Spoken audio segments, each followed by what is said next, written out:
Voice of Indonesia.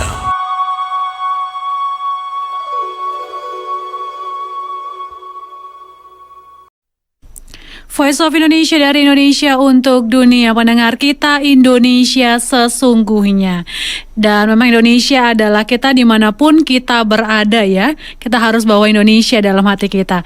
Dan kita mau lihat nih ya, bukan mau lihat, mau dengar cerita nih keindonesiaan dari para pelajar Indonesia yang saat ini sedang studi dan mau tahu juga ya bagaimana kehidupan mereka di sana ya. Se-Indonesia apa ya mereka di luar negeri sana nih pendengar.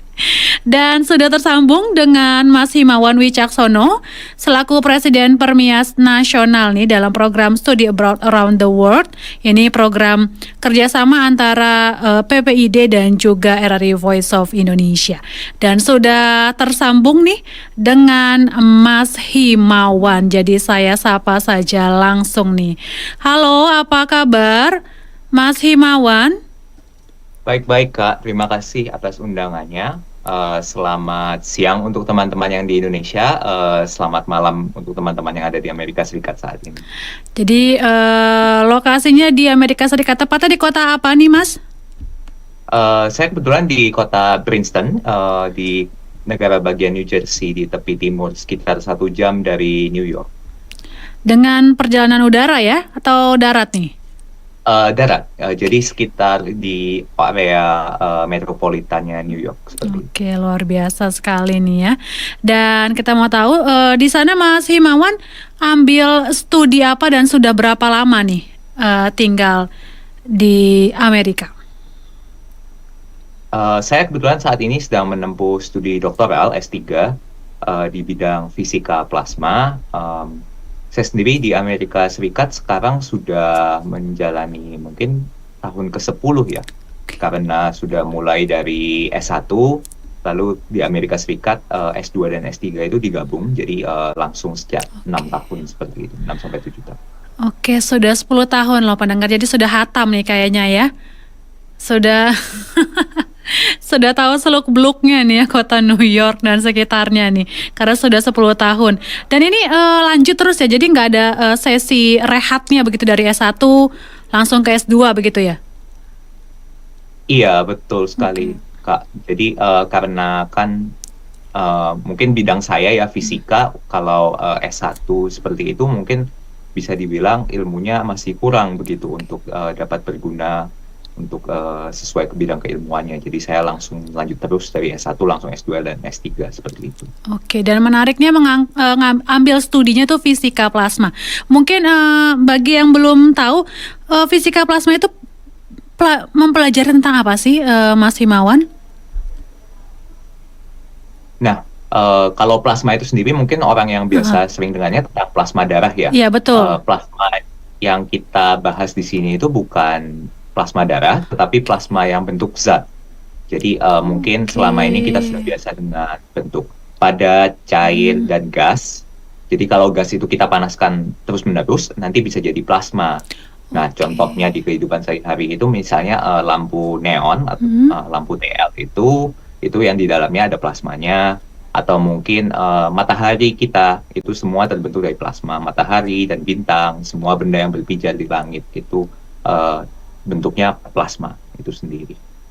Oke, luar biasa loh. Saya dapat ilmu baru nih hari ini tentang fisika plasma nih, luar biasa. Tadi dengan kata plasma memang saya kepikirannya tuh tentang ini, tentang darah gitu ya, plasma darah. Ternyata ini satu hal yang berbeda ternyata nih pendengar ya. Dan ini menarik sekali belajar fisika plasma. Kalau di Indonesia sendiri ada ya untuk jurusan ini atau bidang studi ini ya?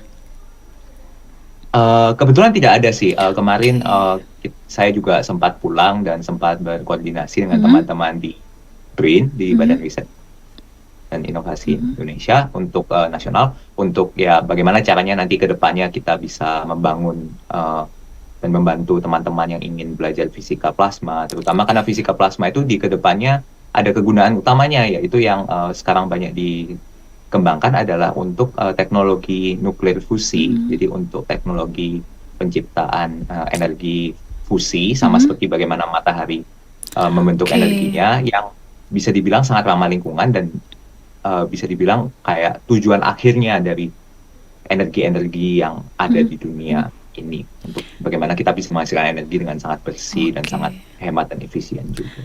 Dan ini seperti proyek-proyek besarnya yang membangun matahari buatan nggak sih pakai teknologi ini? Iya, betul Betul sekali. ya? Jadi banyak teman-teman yang teman-teman sejawat di Mhm. sini yang sama-sama belajar fisika plasma biasa ditugaskan juga, misalnya kayak seperti mungkin beberapa bulan lalu sempat ada berita dari Jerman atau apa. Jadi ada memang teman satu jurusan yang ditugaskan untuk riset di sana, atau juga di Korea mungkin yang berita yang lebih baru lagi. Seperti itu. Seru banget ya kalau Indonesia bisa buat matahari buatan gitu ya. Mungkin nggak nih kalau menurut Mas Himawan? Saya rasa sih mungkin saja, cuma ya kembali lagi kan sampai sekarang mungkin dari tahun 80-an sampai sekarang teknologi nuklir fusi itu selalu dibilang selalu 20 tahun lagi. Jadi tahun 80-an bilang 20 tahun lagi, sampai sekarang pun masih ya Masih kira-kira 20 20 tahun lagi.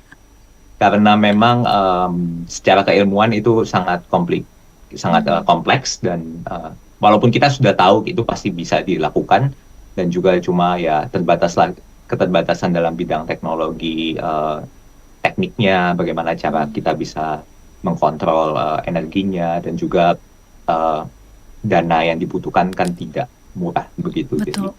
Mm-mm. sampai selama ini biasa effort-effortnya itu atau usaha ini dilakukan secara multinasional, dan biasanya konsorsium dari lebih dari 5 negara untuk Oke. membuat satu pusat riset plasma. Oh, luar biasa sekali nih. Kita sudah mengawali obrolan kita tuh dengan sesuatu yang luar biasa nih, dan sesuatu yang menarik dan kekinian juga, karena kalau baca-baca berita kan ada teknologi-teknologi baru nih, apalagi matahari buatan tuh kayaknya mungkin nggak sih kayak gitu kan, ternyata mungkin, tapi memang lebih kompleks ya. Ini kerja berat dan harus kerja bersama mungkin untuk mewujudkannya. Nah, kembali lagi nih ke Mas Himawan. Jadi S1, S2, dan S3 itu sudah di Amerika, dan ini untuk dapatnya dari program beasiswa atau memang secara mandiri? Kebetulan pada waktu S1 itu sistemnya financial aid, atau kalau mungkin di Indonesia lebih paham orang familiar dengan program bidik misi, jadi sejenis disesuaikan dengan kondisi keuangan keluarga. Jadi pada waktu itu seingat saya sih dari keluarga sendiri hampir tidak keluar uang sama sekali. Jadi karena universitas yang saya bergabung pada waktu S1 itu sangat baik sekali, jadi semua sudah ditanggung, mulai dari uang sekolah, dari uang kita bilangnya dorm atau uang asramanya, dan juga uang makannya, itu semua sudah terlibat di dalam penghitungan yang subsidi silang ini. Oke. Nah, sedangkan di Amerika untuk S2 dan S3, kalau ikut yang langsung program satu paket S2 S3, itu sistemnya seperti bekerja. Jadi kita malah mendapat gaji gitu. Tapi outputnya adalah kita harus menghasilkan riset untuk profesor atau advisor. Jadi dananya kita diberikan sebagai gaji, kita sebagai periset muda, hitungannya seperti itu. Oke. Seru banget ya kalau belajar tuh digaji ya. Nggak berasa kayaknya belajarnya ya kalau digaji. Tapi uang itu cukup ya untuk menghidupi kebutuhan sehari-hari selama mengambil studi S2 dan S3 ya?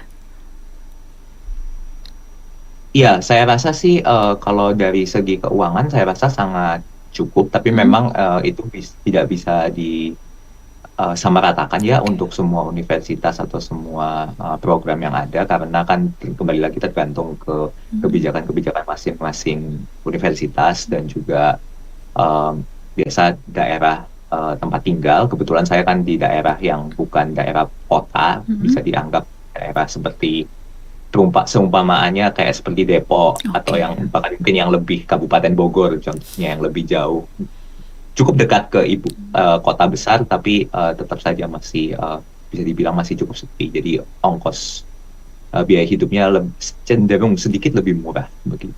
Oke, jadi cukup ya sebenarnya, bisa dicukup-cukupnya, dicukup-cukupkan ya, tergantung bagaimana mengelolanya saja ya, Mas Himawan ya. Dan Betul. sepengetahuan Mas Himawan sendiri, ini masyarakat ataupun juga mungkin pelajar di sana itu rata-rata memang belajar secara kuliah secara mandiri atau memang mengambil beasiswa sih? Nah, kebetulan dalam kapasitas saya sebagai ketua umum atau presiden Asosiasi Mahasiswa se-Amerika Serikat saat ini, saya ada data dari kemarin sensus kecil-kecilan dan juga ngobrol-ngobrol sama teman-teman di masing-masing daerah. Sebenarnya terbagi cukup merata antara yang menggunakan biaya sendiri dan beasiswa. Tapi mungkin kalau dibagi dari perjenjang pendidikan itu sudah sangat berbeda. Misalnya pendidikan S1 sebagian besar mungkin biaya sendiri, yang pendidikan S2 sebagian besar menggunakan beasiswa seperti LPDP atau Fulbright. Sedangkan yang pendidikan S3 rata-rata yang programnya yang seperti yang tadi saya katakan itu yang digaji oleh profesornya untuk bekerja sebagai periset. Jadi seperti itu sih pembagiannya. Jadi memang S1 itu mandiri, S2 Fulbright, beasiswa, S3 itu biasanya biaya dari kerjasama dengan profesornya ya di sana. Berapa banyak sih Mas Himawan pelajar Indonesia di Amerika? Untuk jumlah pastinya kami sampai saat ini juga masih kurang tahu, tapi untuk perkiraan sekitar di angka 8.000, jadi cukup besar, tapi tidak sebesar mungkin teman-teman yang di Australia misalnya. Iya, dan itu pembagiannya kalau tidak salah sekitar 50% mahasiswa S1, lalu sekitar 40% mahasiswa S2, dan sisanya mahasiswa S3 seperti itu. Oke. Jadi memang lebih banyak untuk S1 dan juga S2 ya di sana ya dibanding untuk ambil S3 begitu. Iya, betul. Karena mungkin kendalanya kembali lagi di Amerika Serikat, hampir semua program S3 meminta untuk mahasiswanya bergabung mulai dari S2. Jadi tidak ada program hanya S3, harus S2 dan S3. Jadi untuk teman-teman yang mungkin sudah pernah mengambil S2 sebelumnya dan mereka harus katakanlah mengulang, mereka merasa oh sepertinya kok tidak menguntungkan, jadi mereka mungkin lebih memilih negara-negara tujuan lain yang memang terpisah pendidikan S2 dan S3. Dan ini fakta menarik berarti ya, jadi kalau mau ambil studi di Amerika Serikat mending lebih baik dari S2 ya, biar langsung bisa ke S3 begitu ya Mas Himawan ya, biar sekalian begitu paketnya. Iya, betul. Jadi langsung biasanya dari S1 langsung daftar S3 karena S2-nya itu sudah included di dalam paket S3. Ini menarik sekali teman-teman para pendengar Voice of Indonesia ya. Jadi memang untuk merencanakan studi di luar negeri memang kita harus banyak menggali informasi ya Mas Himawan ya. Jadi supaya nggak salah strategi nih ya. Jadi maunya kuliah di Amerika Serikat ternyata program studi di sana tuh berbeda seperti yang kita inginkan nih. Dan kalau mau gali-gali informasi atau mau tanya-tanya ini bisa ke IG-nya ya Mas Himawan ya. Iya, bisa ke IG Permias Nasional @permias.nasional, atau mungkin untuk informasi yang lebih formal dan lebih cepat membalasnya mungkin bisa melalui email di info@permias PERMIAS permiasnasional.com. Oke. Jadi bisa tanya-tanya mau lebih detailnya lagi. Dan balik lagi nih untuk studi di Amerika Serikat sendiri untuk apply-nya nih Mas Himawan. Itu sulit nggak sih? Kadang orang udah merasa kayak aduh bisa nggak ya? Aduh susah nggak ya? TOEFL-nya tinggi nggak ya? Atau gimana nih pengalamannya Mas Himawan? Untuk pengalaman aplikasi itu sebenarnya cukup, kalau dibilang sulit bisa dibilang cukup sulit. Jadi ada salah satu saran yang hampir semua teman-teman yang mungkin sudah di Amerika Serikat bisa menyarankan adalah kalau memang ingin mendaftar dengan serius, misalnya apalagi untuk program, terutama untuk S1 dan S3-nya ya, untuk master soalnya mungkin tingkat penerimaannya lebih tinggi, tapi kalau untuk tingkat S1 dan S3 itu di kampus-kampus yang bagus, cukup kompetitif, yang sering mendengar 3% atau apa. Nah, jadi kebanyakan hal itu juga cukup, apa ya, bisa dibilang cukup random, cukup acak. Jadi kita selalu menyarankan untuk mendaftar ke banyak kampus, dan banyak ini di angka kita bisa bilang 10, 15, bahkan kalau yang benar-benar ingin mau ya udah aku benar-benar ingin studi di Amerika Serikat, biasa ada orang yang mendaftar sampai 20 sampai 30 kampus. Itu Nah, itu untuk apa? Berjaga-jaga. iya betul. Karena kan bisa dibilang kampus-kampus yang top itu misalnya yang sering terkenal itu kan sudah ada belasan, mungkin bahkan 20 atau 30. Kalau misalnya mau mendaftar ke semua kampus itu saja kan sudah cukup sebenarnya. Dan kadang bisa jadi di satu kampus diterima, di kampus lainnya tidak diterima karena alasan yang beraneka ragam. Jadi ada banyak faktor yang kita sampai sekarang masih kurang, bisa dibilang faktor-faktor yang cukup subjektif dalam proses penerimaan mahasiswa. Jadi untuk meminimalisir faktor subjektif ini bisa kita lakukan dengan cara mendaftar ke banyak kampus secara bersamaan seperti itu. Oke. Tapi ada pengalaman nggak sih Mas Himawan akhirnya diterima di beberapa kampus begitu?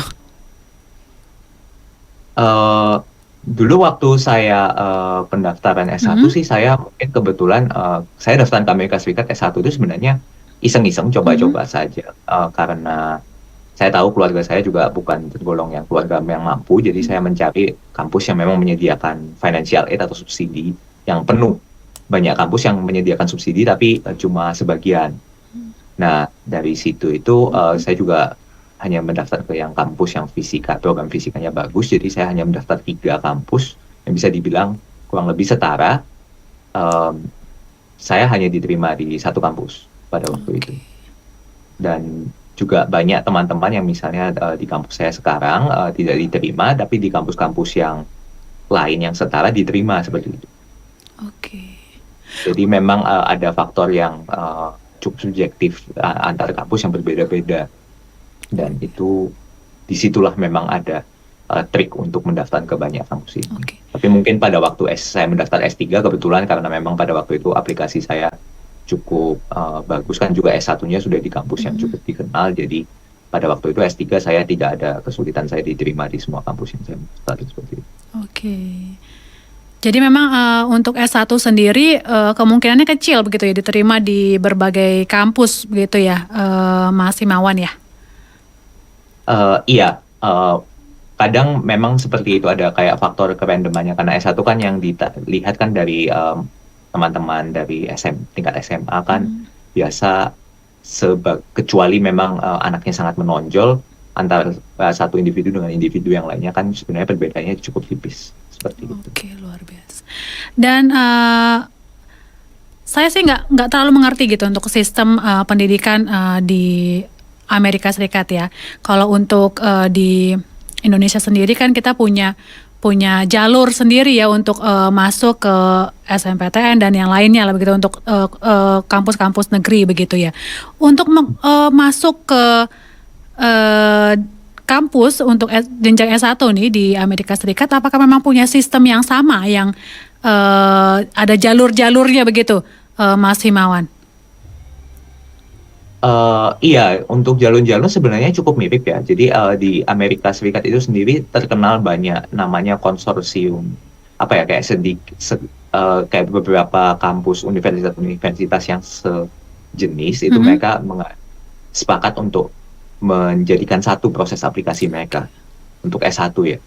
Tapi nanti kalau udah kita bicara soal S2 dan S3 ya, bahkan antar fakultas saja aplikasinya bisa beda-beda seperti itu. Oke. Jadi ada jalur yang sama ya? Iya. Oke. Jadi ini sedikitnya bisa membantu. Oh, berarti sistemnya nggak terlalu jauh berbeda dengan yang di Indonesia begitu, dan juga ada passing grade ya gitu ya, Mas ya? Ada ujiannya juga kan, ujian tertulisnya? Tidak ada. Nah, justru itu yang makanya jadi proses aplikasinya terutama untuk S1 itu cukup subjektif kan, karena bagaimana caranya misalnya membandingkan nilai rapor dari satu sekolah ke sekolah yang lain. Betul. Itu kan cukup susah. Dan terakhir kan juga untuk standardized test itu menjadi perdebatan juga di Amerika Serikat, apakah itu masih tetap diharuskan atau tidak, terutama kemarin setelah COVID. Oke, jadi memang karena tidak ada standarnya juga ya, jadi memang agak subjektif nih ya. Ini faktor keberuntungan juga bisa ya, Mas Himawan ya. Berarti ketika mendaftar harus banyak-banyak berdoa nih pendengar ya. supaya masuk kampus yang Anda inginkan begitu untuk lanjut di Amerika Serikat.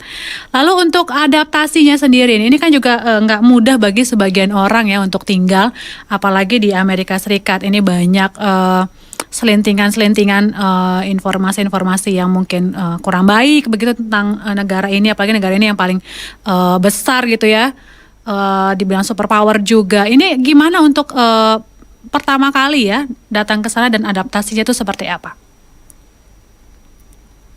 Untuk adaptasi untuk saya sendiri kebetulan saya tidak mengalami banyak kesulitan, tapi tentu saja saya mendengar kayak beberapa dari teman-teman yang mengalami kesusahan pada waktu adaptasi di Amerika Serikat. Mungkin biasanya yang patut digarisbawahi adalah karena Amerika itu sendiri besar, jadi saya tidak kesulitan untuk mencari komunitas-komunitas yang saya bisa mengasosiasikan diri. Misalnya di kampus saya sendiri saat ini jumlah mahasiswa Indonesia tergolong sangat-sangat rendah, hanya ada sekitar 7 mahasiswa dari Indonesia, karena memang kampus saya tidak punya banyak program S2, jadi hanya S1 dan S3 kebanyakan. Lalu pada waktu saat itu ya saya lebih banyak bergaul dengan teman-teman yang warga negara Amerika Serikat seperti itu. Nah, justru karena Amerika itu, sekali lagi Amerika itu besar dan kampus-kampus juga rata-rata besar, saya pada waktu itu mungkin lebih banyak bergabung dengan teman-teman yang biasa bermain game online seperti Dota atau kayak e-sports lah pada waktu itu. Jadi saya lebih banyak menghabiskan weekend saya dengan mereka bermain pada waktu malam. Lalu setelah itu juga kebetulan mereka juga jurusannya sama-sama, juga beberapa ngambil kelas bersama seperti itu. Jadi lebih banyak menghabiskan waktu dengan bermain games ya, bukan tipe kayak saya mungkin lebih senang keluar gitu ya. Beda orang, beda kebiasaan ya mendengar ya. Jadi itu lebih aman justru ya kalau habis pulang kuliah di rumah main. Itu lebih aman justru dibandingkan kalau yang lebih suka hunting sesuatu di luar tuh lebih juga harus waspada begitu ya, Mas Himawan ya. Tapi untuk keamanan dan lainnya aman ya di sana ya? Untuk keamanan itu mungkin kembali lagi ke lokasi ya. Soalnya mungkin kalau saya di daerah yang bisa dibilang bukan di daerah kota, cenderung relatif lebih aman. Tapi beberapa teman-teman yang berkuliah di kampus-kampus yang di kota kadang mendapat peringatan begitu. Di sini untuk keamanan sih untuk di area-area masing-masing kampus relatif sangat-sangat aman dibanding daerah-daerah kota metropolitannya itu sendiri seperti itu. Oke. Luar biasa sekali nih ceritanya ya. Dan ini pertanyaan terakhir nih buat Mas Himawan, tips nih ya, tips bagi para pendengar Voice of Indonesia kalau punya mimpi ya untuk studi di Amerika Serikat. Tips 3 tips lah dari Mas Himawan, apa nih kira-kira nih? Mungkin kalau 3 tips saya bagi ya saja dari mungkin persiapan ya. Persiapan mungkin ya itu tadi kembali yang seperti tadi sempat dibicarakan, yaitu untuk kalau yang ingin memang studi di Amerika Serikat, pastikan tujuan studinya itu jelas. Jadi apakah itu karena memang keilmuannya yang paling bagus, berarti kita mulai mendaftar kampus-kampus yang keilmuannya setara, atau mungkin karena memang mau di daerah-daerah tertentu atau lingkup sosialnya yang tertentu. Nah itu juga harus dengan ekstensif kita mencari kayak apa saja persyaratan pendaftaran kampusnya. Lalu setelah itu untuk tips yang kedua mungkin dalam hal adaptasi, yaitu kembali lagi di Amerika Serikat itu sendiri mayoritas mahasiswa itu bersosialisasi dengan kegiatan-kegiatan ekstrakurikuler, klub gitu di kampus. Jadi keuntungannya adalah di Amerika Serikat jenis-jenis ekstrakurikulernya sangat beragam. Jadi apapun minat kalian kemungkinan besar pasti ada. Kalau tidak ada di kampus, jangan segan-segan untuk memulainya begitu. Yang ketiga? Tips yang ketiga mungkin lebih untuk outlook ke depannya ya. Jadi mungkin yang patut diingat ini mungkin tidak hanya untuk Amerika Serikat, yaitu untuk teman-teman yang studi keluar kan ada kalian belajar di kampus luar negeri itu sebenarnya tidak hanya untuk ilmunya, karena zaman sekarang kan ilmu di mana saja bisa seperti itu belajar Oke. sendiri. Tapi juga yang patut di garis bawahi adalah bagaimana kalian membangun lingkungan network atau social circle-nya, dan juga bagaimana cara kalian bisa membawa nama, baik Betul. nama kalian sendiri atau nama Indonesia bahkan di dunia internasional seperti itu. Oke.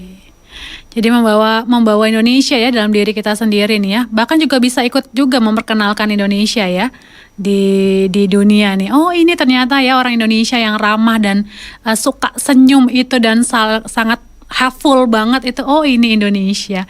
Luar biasa sekali Mas Himawan. Terima kasih loh ya udah berbincang bersama kami. Ini mungkin begadang kali ya karena jam kita yang berbeda nih. Terima kasih, sukses selalu untuk studinya di sana. Salam ya untuk teman-teman pelajar di sana. Kalau ke Jakarta jangan lupa nih main-main ke Voice of Indonesia, Mas Himawan. Baik, terima kasih banyak Mbak atas kesempatan yang telah diberikan oleh Voice of Indonesia. Terima kasih sekali lagi Mas Himawan. Ya, pendengar Voice of Indonesia, demikian tadi ya bincang-bincang hangat saya dengan Mas Himawan Wicaksono selaku Presiden Permias Nasional nih. Dan saya akan hadir kembali ke ruang dengar Anda dengan Warta Berita pukul 13 waktu Indonesia Barat. Voice of Indonesia.